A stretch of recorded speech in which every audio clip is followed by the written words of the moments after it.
Welcome to From Doubt to Destiny, the podcast where dreams come alive. I'm Eden Ryder, the Dream Maker. And I'm Stacie Trott, the Queen Maker. We're here to give your dreams the royal treatment that they deserve. Get ready to unlock your queen and unleash her dreams.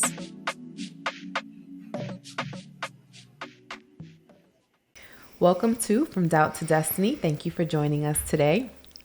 Every episode, we hope, will have this format that we're going to introduce, or we may have already, but the format will be, we're going to introduce a topic, we're going to discuss the tension around that topic, and then we are going to hopefully share some transformative thoughts and ideas that we have discovered or that we will uncover in the conversation. And then we will wrap up with a summary of some takeaways in the hopes that you will have some action items that you can implement, some ways of thinking about this topic differently after the discussion.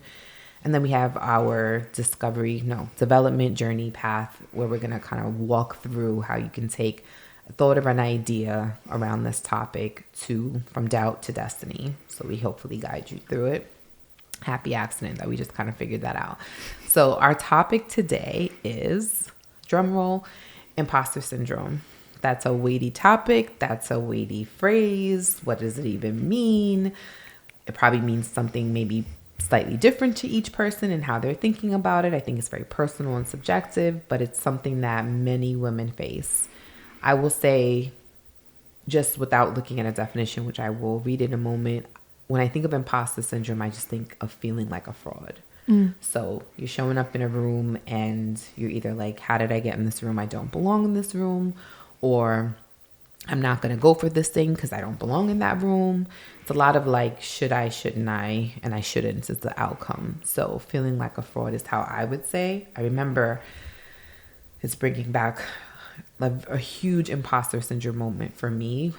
By day, I'm an attorney. And when I went from being an associate to being a partner, I remember the first time I walked into a partner meeting. And so I had always been, on the outside. And now I'm in the room, and I remember walking in the room and thinking, I don't belong in this room. And it was just, it's new, uncomfortable, unfamiliar. I did belong in this room. I had worked my behind off to get into that room.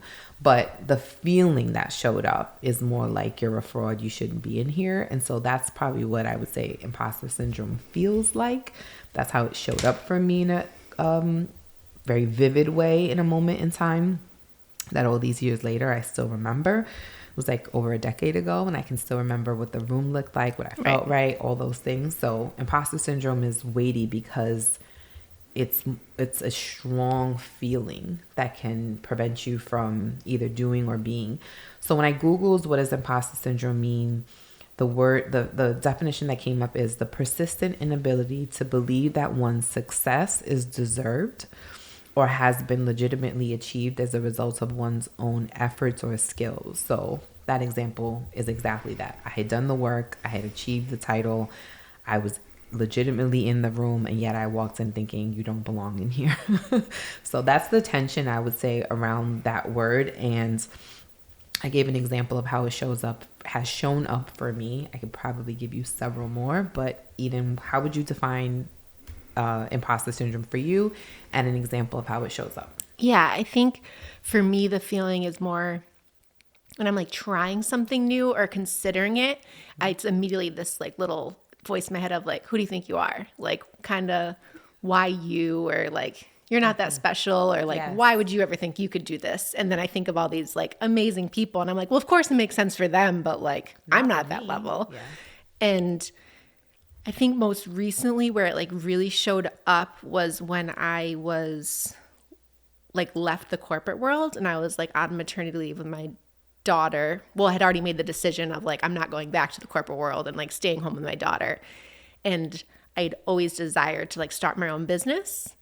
And that process of actually like doing it, where I was like, you can't do this. Like, why do you think you can start your own business? And like, it came up a lot, and thankfully I was in therapy, so there was a lot that we like really worked around, but it just was always like just so like persistent, and like at every turn how would you define it for you? I think you said a little bit of like being afraid to try something is how it shows up for you.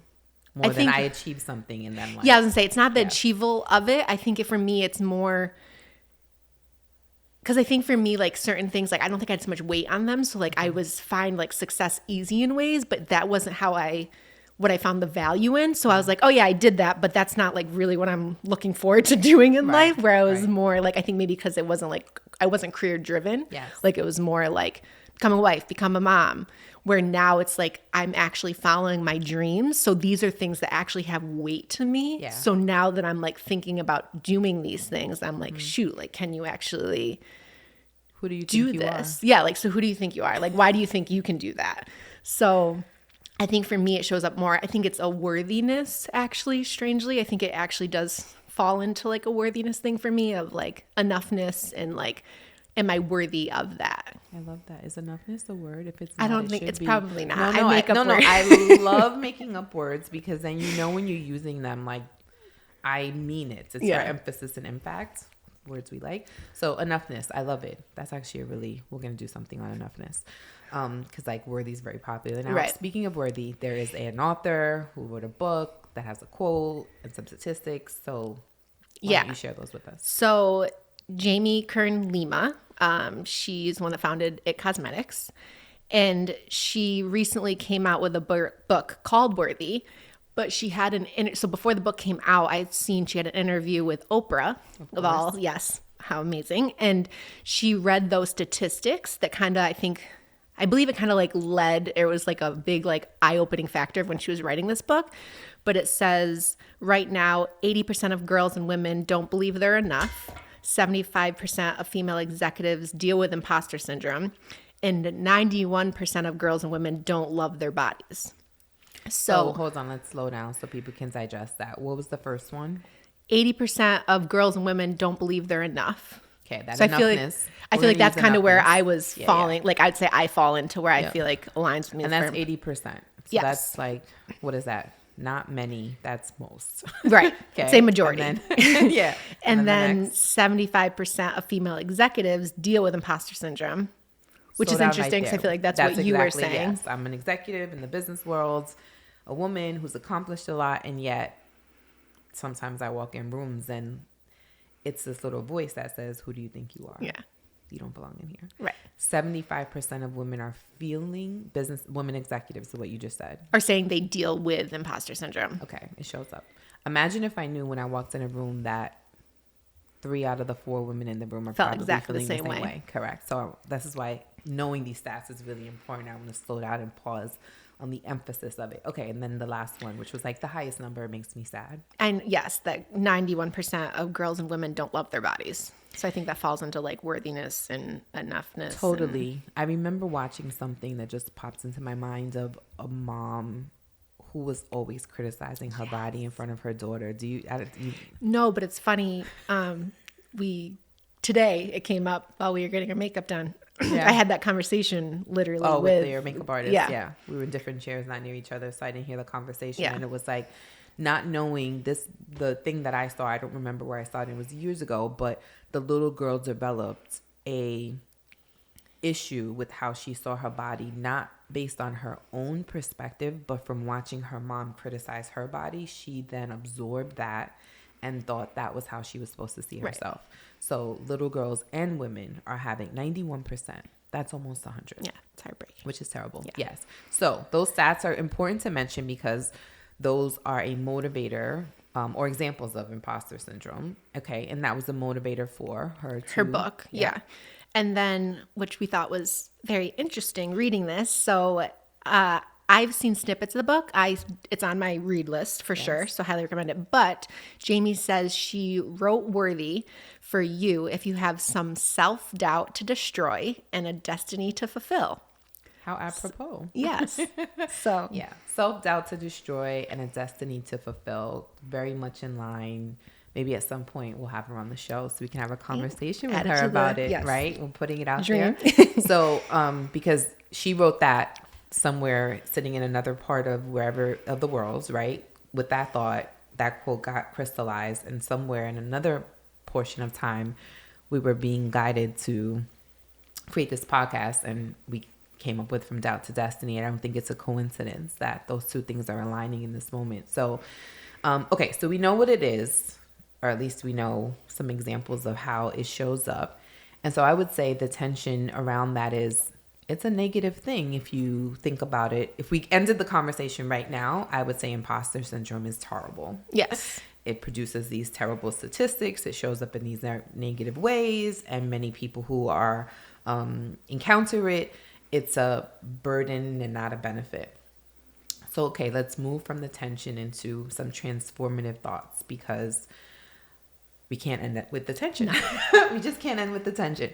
So the transformation, I'll share that probably around the time, maybe 5 or 6 years ago, my lovely husband bought me Sheryl Sandberg's book, Lean In. I had been in rooms where there were discussions about the book and there's a lot of opinions and charges around it, but I'd never read it. And so I only knew what was said about it. It happened to coincide with me being on vacation, and I literally started it and could not put the book down. So feel what you want, think what you want. It impacted me in it impacted me in a positive way, and I'm grateful that she wrote the book. And one of the things that I remember was a takeaway for me from it is there's a chapter in the book where she talks about ending up on, and I'm paraphrasing, on one of those powerful women lists, like either top 10 or top 40, something that was even smaller than 40. And she was like, I couldn't believe that I was on the list with women that I've admired, that are, she saw herself small in comparison to these women. And yet someone had put her on this list, and she felt this feeling of, I don't belong on this list. And I don't remember what else she said in it, but my takeaway from however she framed it was that, okay, if Sheryl Sandberg, who at the time was the COO of Facebook, one of the mega companies in the world, has had moments of imposter syndrome, what if imposter syndrome is this thing that is just going to exist and it's going to be present and it's not going anywhere? How do you then have a relationship with it where it's not going to be an impediment? And I don't want to take full credit, because definitely reading the book helped frame this thought for me, and because I don't remember what the chapter said, but I walked away from reading that and I said, okay, if it's not going anywhere, where am I going to put it so that it is not a problem for me? And I visualized that I was driving the car that is my life, or at least a passenger. If I sometimes when it's straight for me, I'm like, God's driving, I'm being led. But if this imposter syndrome is going to be in any orbit of the car, guess where it's not going to be? On the inside. And most importantly for me, I visually put it in the trunk. And so for me, it was like, if it's going to be along for the ride, it's going to be in such a unimportant, irrelevant, non-controllable place that it can make all the noise it wants in that back trunk. I'm up here in the car. I'm going to put the music on. I'm going to do it anyway. And I'm just going to let it come. And when I hear the little voice that says, who do you think you are? I'm going to say, I'm Stacie Trott, and I'm moving towards the feelings that are uncomfortable. So that was one way that I transformed. Instead of like, how do I get rid of it? Which I think at least 5 or 6 years ago, the conversations that I was exposed to were about, how do you get over it? How do you get around it? How do you get rid of it? And it was like, don't get rid of it. Don't get over it. Don't get around it. Put that thing in the trunk and keep going. And that's how I literally helped myself get into a mindset of, I don't care if I hear, who do you think you are? The answer is, I am who I am, and I'm going to move forward. And when I find myself in rooms where I remember she does say one other story in that book that resonated with me, which was, women tend to walk into a room, and if there's a table, yes, and there are chairs around the table, and then there were chairs around the circumference of the room, women will sit in the seats that are around the circumference of the room, and they won't take a seat at the table. Thankfully, I remember walking into that first partner meeting thinking, I don't belong in this room, but I took a seat at that table. So there was enough boldness in me to know, like, she did it anyway. Energy was there, even if I didn't have language for it. But there was a chapter where she talks about take the seat at the table. So that's 2 takeaways I would say for me around the transformational thought is sit at the table. Don't find that seat on the outskirts with your pad thinking I'll just be an observer in the room and take notes. Sit at the table, and if you have something to say it, and take the imposter syndrome along the ride for you. And in this space, hopefully we're opening it up for more people to talk about it, because I wish I knew that some of the other women in that room may have had the same feeling that I was having, and we just didn't know. So what's some transformative ways that you have shifted your relationship with imposter syndrome? I think for me, similar, it was kind of like a reframing of it. But I think also what really helped for me is, I think I mentioned at the time, I started going to hypnotherapy. So when I'd bring these things up, it was kind of like I started understanding like quite literally how your mind works. Yeah. So I can be very logical at times.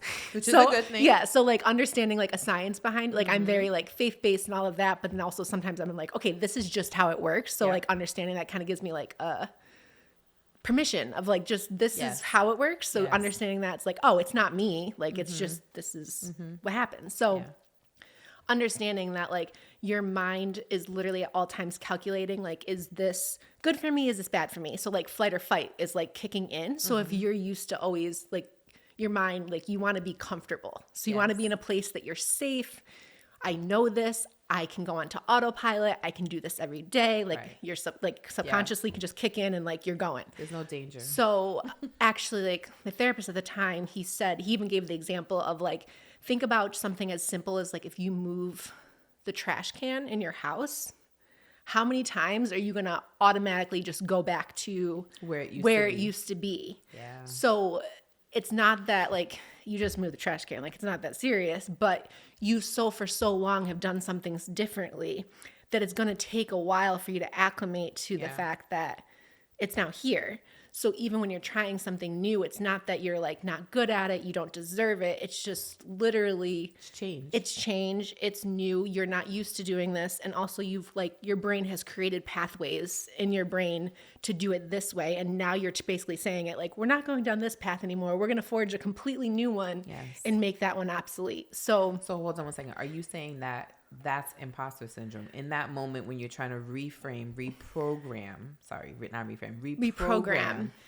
that imposter syndrome is what that like it's a description to for me, that it's feeling. helped me realize of like me feeling these things.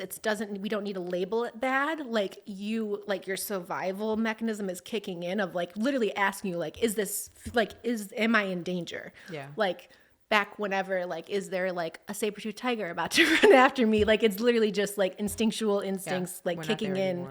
Of, is this something that is going to harm me? So just learning, for me, it was like, okay, so this like fear or this feeling like I can't do this, or this is hard, or like this means I'm not, like this feeling that I'm not supposed to do it, was just learning that like that's normal. So I'm going to feel this, but what if I, again, like do it anyway, like lean into the fear and just start literally training myself that that's going to be a feeling. I'm like, same thing you said of I'm going to feel this, but reframing that it's not a bad thing. Yes. It's like embracing the feeling of discomfort as a positive feeling one should have when we're growing and stretching. Yes. It's almost like, and this is something that I hope is a takeaway if there was an action item, is look across your life.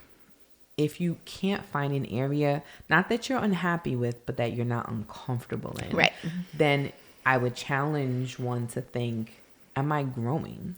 If I'm on autopilot, just doing what I know how to do, I clock in at this time, I do these 7 things, I take a break, I do 7 more things, I clock out, I go home.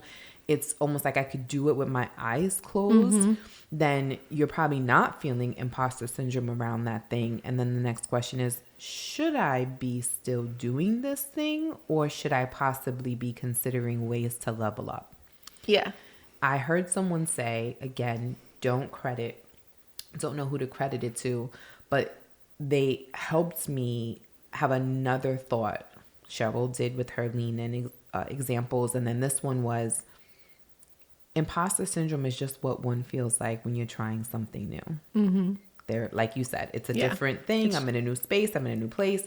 And the way they said it, and maybe I could find the way it was described, but it was like, you should have at least one, if not more, areas in your life where you're feeling imposter syndrome, because that means you're growing. That means you're stretching. That means as soon as in my profession as an attorney, as soon as I've mastered something, I typically end up then having to delegate it and then take on a new challenge. Yeah, no, absolutely. And that's at times kind of frustrating, because you're like, oh, I kind of want to just like do what I do well. But if you're doing that, then you're not growing. And I remember hearing someone say, you're either growing or you're dying, but you're never standing still. So if that's true, either I'm moving forward or I'm moving backwards, but there is no such thing as I'm just kind of hanging out. I found a spot and I'm chilling. That means I'm probably sliding backwards and I just don't know it because I'm not paying enough attention. So find a challenge, master it, delegate it, or leave it behind you and move on to whatever the next level is. In my training, when I work out with my trainer, as soon as I figure out how to do something well and I could do 15 of it easy, he adds a level of complexity to it. And I'm like, dude, what are you doing? And he's like, if it's that easy, then we have to add a challenge. Otherwise, you're not growing. So I have shifted from where I 5 years ago thought imposter syndrome was this terrible thing I had to figure out how to get rid of. Now it's a thing that I embrace. I have several areas in my life where I probably have moments of who do you think you are? This podcast is one of them. And we share, one of the therapists I have, we share, she recommended him and he's amazing. And I remember saying to him when I shared that we were going to do this podcast that I heard, who do you think you are? I literally heard that voice in my head. Who do you think you are? And I said to him, like, what do I do with this? I feel called. This is an assignment, but there's this voice I don't got a good answer. And I didn't in that moment because there was too much truth in it for me. And his answer, which really landed very hard and heavy in truth for me, was the response to that voice of who do you think you are is, I am the one who sends me. Yeah. And I'm not phrasing it correctly, but it was like, I am the one who sends me. And, well, no, this is it. Sorry, I butchered it. It's when you see me, you see he who has sent me. And for me, that was like, okay, yep. Who do I think I am? I'm sent. I'm called. I'm chosen. I'm on assignment. It's bigger than me. It's not about, yes, it's coming to me to come through me. It's not about me. It's about the assignment. It's about the calling. And so now I don't even hear who do you think you are anymore around this because I answered it. And so it's not asking the question anymore. So it's a beautiful thing. And one takeaway for that was when you hear those voices that resonate as imposter syndrome, share it with somebody because they can probably help you give an answer that you may not be able to come up with yourself. We both literally said we took something we were struggling with to him and then he helped us have a different response or thought around it. And here we are no longer having the issue with those things anymore. So I would say a huge transformational thought is see imposter syndrome as positive. Absolutely. So we're going to do some takeaways. I think I crystallized a few.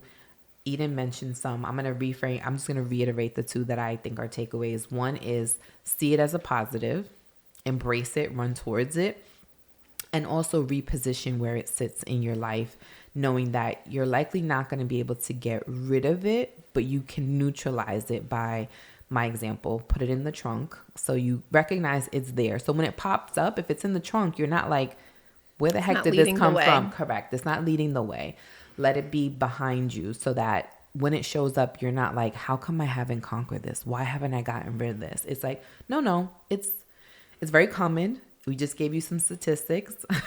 3 out of 4 women are in the professional space are feeling it. So it's not going to go away, but you can make its voice much quieter until you're able to see it as a positive. So I'm in a season of where if I'm feeling imposter syndrome, I'm doing it right. Yeah, no, absolutely. I'm doing it right. So those are 2 takeaways. Reframe it in your minds as a positive and move it to a place where it's not leading. What takeaways would you like our listeners to take away? I think, again, similar. It's reframing it. And also, like you said, I think if there's like a dream or even like it's things like I desire to do, if I literally can go through the process and I'm like, oh, I could do that tomorrow. So A, do I really want it? But like, is that truly a dream? Yeah. So like, I think a dream or something that you really want, it should scare you. It actually, like, now I'm to the point, it should scare me a little bit. I should be like, I have no clue how I'm going to do that. Yeah. I don't think I have the resources. I don't think I have everything it takes, because the one thing I have learned is anything you go through, I think that is like worthwhile, or even like new roles you take on, like becoming a wife, becoming a mother, becoming like doing all these things together, you are a completely like new version of yourself. Yes.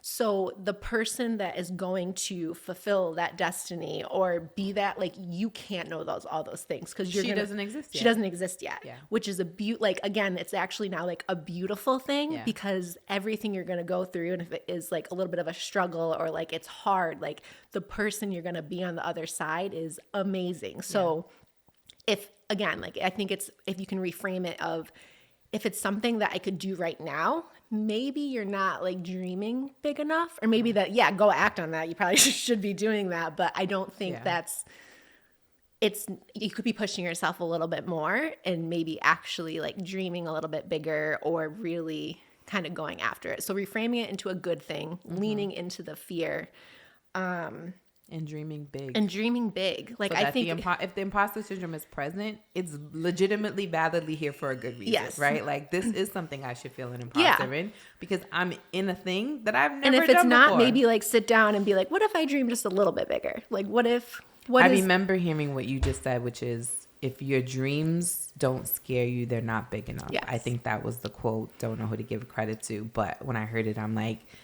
do I have dreams that are scary? Mm-hmm. And if I don't, I should go sit somewhere and start doing some bigger dreaming. So when you dream big. That's a huge, like, probably theme of, I want imposter syndrome around. So I started out 5 years ago thinking, of like, how do I get run rid away of from it? this? Yeah. And now I'm like, I want it. And if I don't have it around, then I'm probably not dreaming big enough. Mm-hmm. So we hope that we need a new name for it. We do, because like, imposter syndrome sounds negative. Yeah. So we kind of want to, maybe we'll think about what are we going to start calling it? What are we going to start calling it? In another episode, we'll come up with something that'll be our... Or share your ideas. Yeah. Or share, yeah, we have to figure out how you can share your ideas with us around what's some positive reframing. That's actually part of the reframing. Yeah. What's the new, maybe, buzzword that we can come up with, or phrase that will be the new version of imposter syndrome that reframes it in a positive light. Like, embrace we'll do some thinking on that. Yeah. So we would like to end every episode with using our development path, taking the 7 D words that we've come up with, and seeing if we can take a doubt and take it on the developmental path through the journey to destiny. So let's see. I'll take a doubt and I'll map it through, and then you can take a doubt and do the same.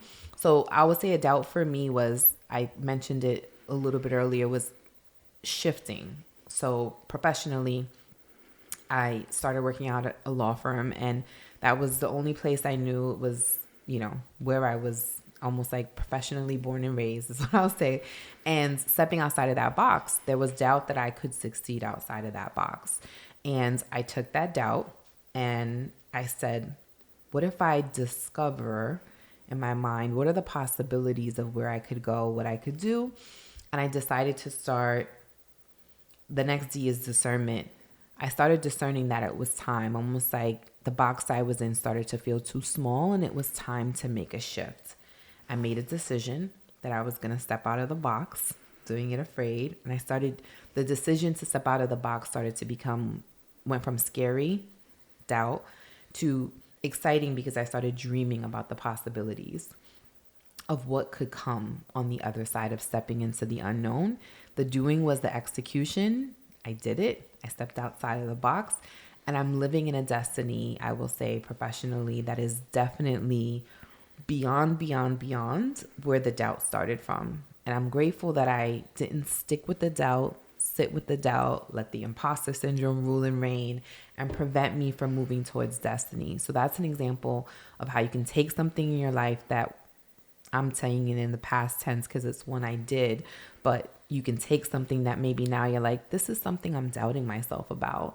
how could I map out taking it through these 7D steps, which will be in our show notes, and moving towards destiny? And I think in order to use this development path, you have to do some like visualizing what you think it will be, and then seeing kind of what happens if you walk that path. And I love the idea of like mapping it out, not knowing if this is what it will be. And then you can go back to it and say, how close did I get? Did I shoot the shot well? Did it land?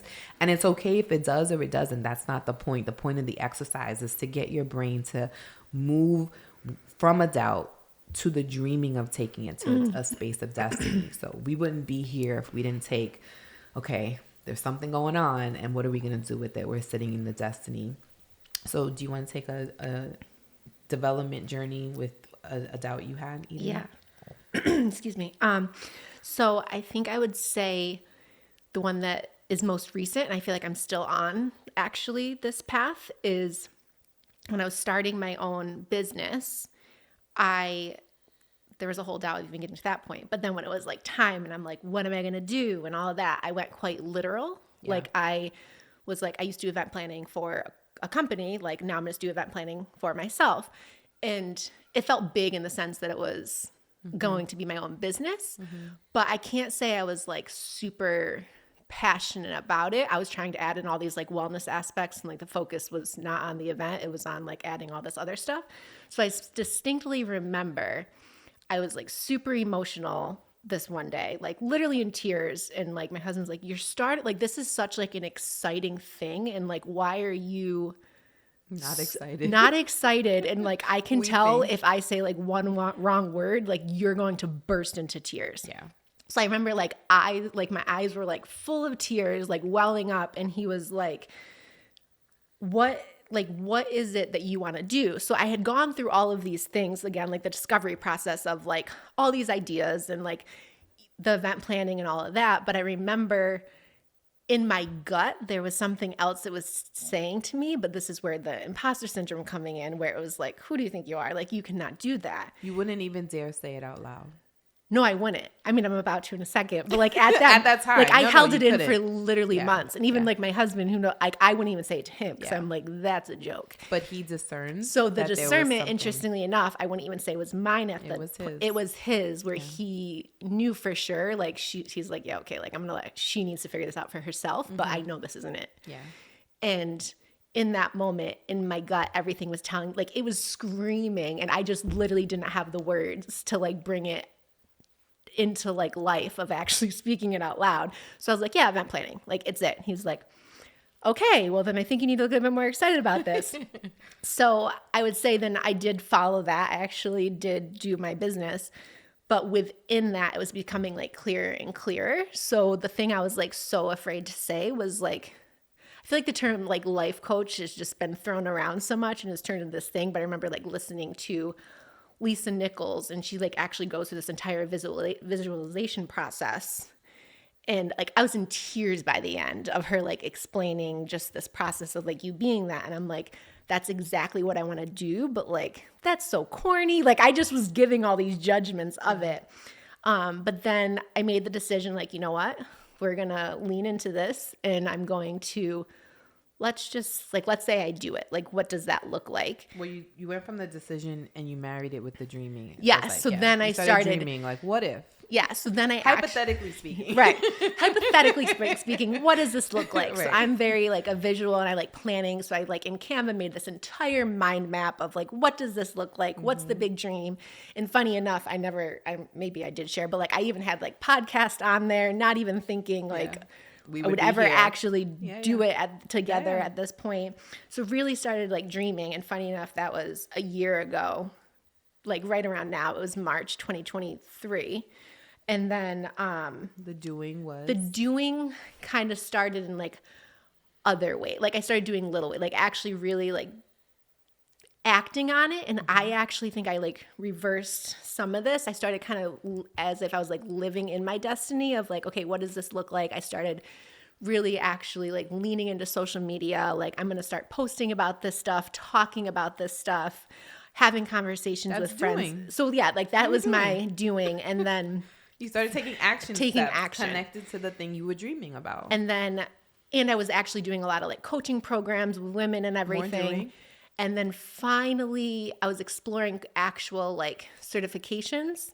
So I had another like meltdown moment, and my husband, again, discernment wise, was like, something's going on. And then in December, I was finally like, okay, like I need to do a certification. So in December I signed up. So it started in February. So I'm currently in a coaching certification. Lots of doings. So, and then I'll be certified in June, and in the process of like creating now my coaching business, creating my offer and sharing about it. And Okay. So there's 2 examples of how you can take our development destiny journey, take a doubt, map it through, take it on the path, go on the mental and visual journey. I encourage you to get a pen and paper or get your computer out and literally take the 7 things and plot something in, crystallize the doubt and take it through the steps, and just guess at what you think the destiny might be. It's really hard to know where you're going if you kind of don't pick something. It's okay if you don't land there, but you're at least moving in a direction. And one thing I actually just thought of that I would even say is if you like reverse engineer into even like going backwards. So like going to like, what is that biggest destiny, biggest dream? Like really feel what that feels like, what it looks like. And then like, you know what I mean? Like kind of even going back. I love reverse engineering. It's pretty much how I've lived my life. I think of something I want to do and then I figure out what are the steps to do it. But you can pick a destiny if you know what it is, or you can pick a doubt. And the beauty of it is you can start at 7 and work your way back to 1, or you can start with 1 and work your way to 7.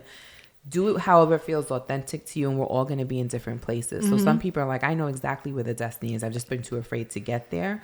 Some people are like, I know what I'm doubting myself about. And if I remove the limits, who are you?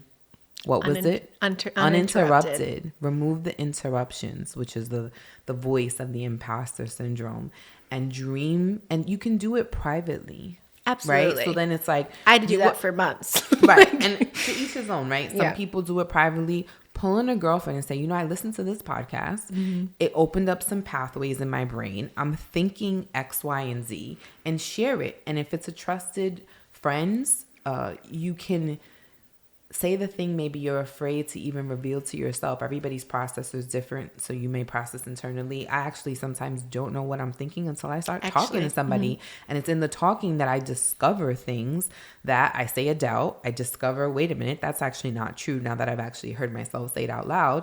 And then I can start going through, okay, what am I discerning is something that needs to change? Okay, what decision do I need to make? Remember, feelings follow decisions. So I got to make a decision in order for the feeling that I need to show up to come behind it. So then I start dreaming, and then I start doing, and next thing you know, I'm in a place of destiny, and I didn't even know that I could get here. So we encourage you to take the D's, use the development path, map it out for yourself, do it privately if you like, or do it with a friend if you want to do it out loud. And hopefully as we create a space to share for the community, we'll be able to hear stories of how people took imposter syndrome, that was this negative thing, and took it to a place of the positive thing that we don't have a name for yet. We're going to figure that out. We're going to come up with discover that. Yeah, we'll discover that as we maybe take that thing and figure out how to make a more positive destiny word connected to it. And so we thank you for allowing us to spend this time with you to have a conversation around imposter syndrome. Hopefully we've reframed it for you in a positive way. To be continued. Until next time. Remember to unlock your queen and unleash her dreams.